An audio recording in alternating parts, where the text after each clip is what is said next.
Tulikuwa na mkutano hapa awamu ya kwanza ambapo kocha mkuu wa klabu ya Yanga pamoja na nahodha wamezungumza nanyi wanahabari kuelekea mchezo huo, na kwa mujibu wa ratiba ambayo ilitumwa kwa klabu zote mbili na kwenu wanahabari, Simba Sports Club ambaye ni mgeni katika mchezo huu walipaswa kuwepo hapa saa 5:30 na kuanza mkutano.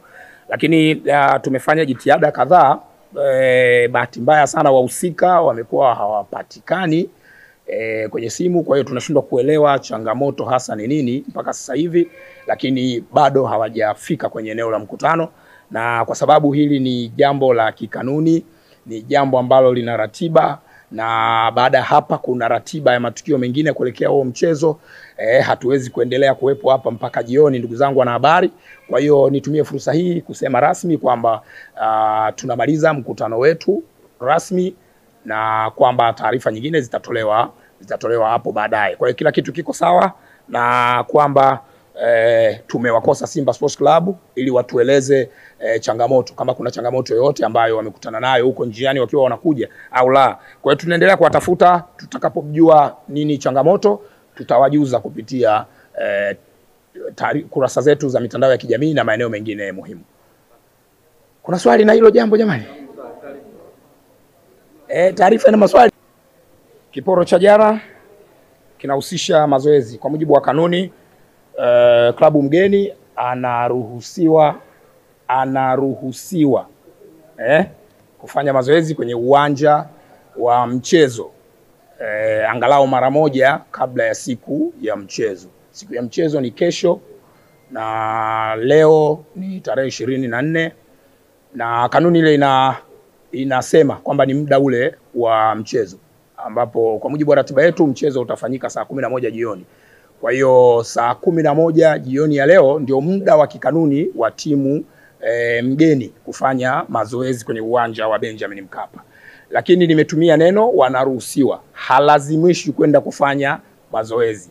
Baada ya hapa kuna kikao cha kitaalamu cha maandalizi ya mchezo.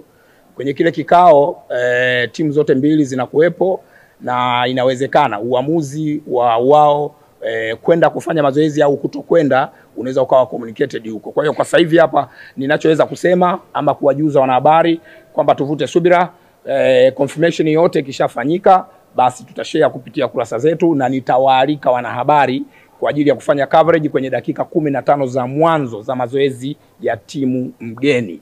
Hilo ni swali la kwanza.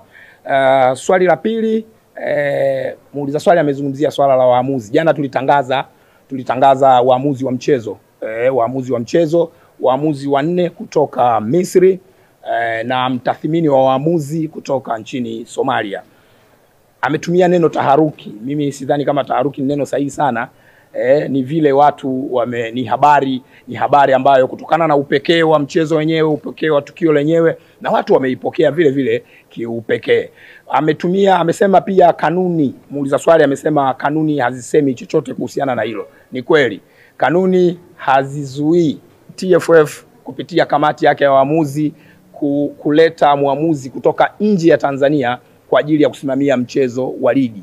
Kanuni inaeleza sifa za waamuzi wanaoweza kusimamia huo mchezo. Kwa hiyo jambo pekee ambalo tunaweza tukalieleza sasa hivi ni kwamba kwenye kanuni ya 39 ibara ya kwanza inaeleza kuhusiana na waamuzi ambao wanakuwa wanateuliwa mwanzoni mwa msimu, idadi ya waamuzi ambao wanateuliwa mwanzoni mwa msimu kwa ajili ya kusimamia mchezo. Lakini kanuni hiyo ya 39 ibara ya 3 inaelezea sasa kitu kinaitwa waamuzi wa akiba, kwamba kamati ikiteua wale waamuzi wa msimu mzima inakuwa na jopo lingine la waamuzi ambao ni wa akiba, ambao wanaweza kutumika kwa dharura au pale inapohitajika.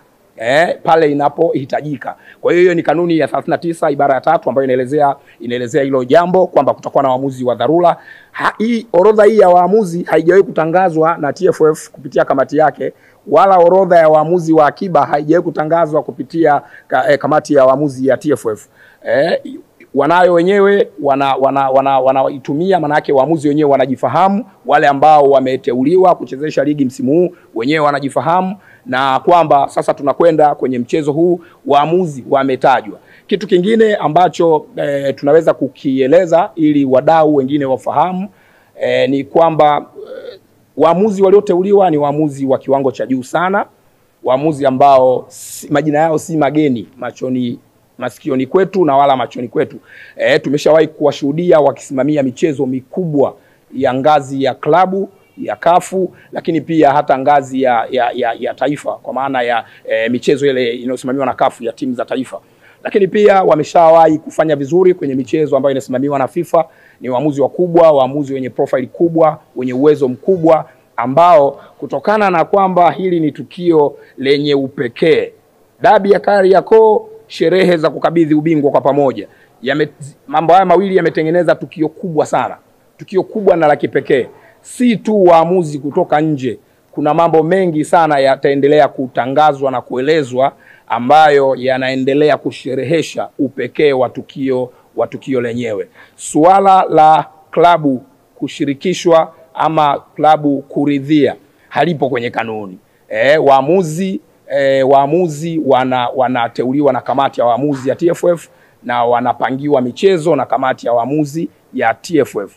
Kanuni ya 39 ibara ya 8 kama sio 9, siko sure sana hapo, inaeleza sasa kwamba kama klabu haijaridhia maamuzi ama haijaridhishwa na maamuzi, maana yake baada ya mchezo ina siku 3 za kutoa malalamiko yao. Kwa hiyo hakuna sehemu inayotoa nafasi kwa klabu, kiongozi au yoyote kuzungumzia muamuzi kabla. Kanuni hiyo ya 39 ibara ya 8 kama sio ya 9, siko sure sana, inaelezea pia sasa kwamba kiongozi, mchezaji, kocha au mtu mwingine yoyote haruhusiwi kumkataa muamuzi aliyepangwa na kamati ya waamuzi ya shirikisho la mpira wa miguu Tanzania.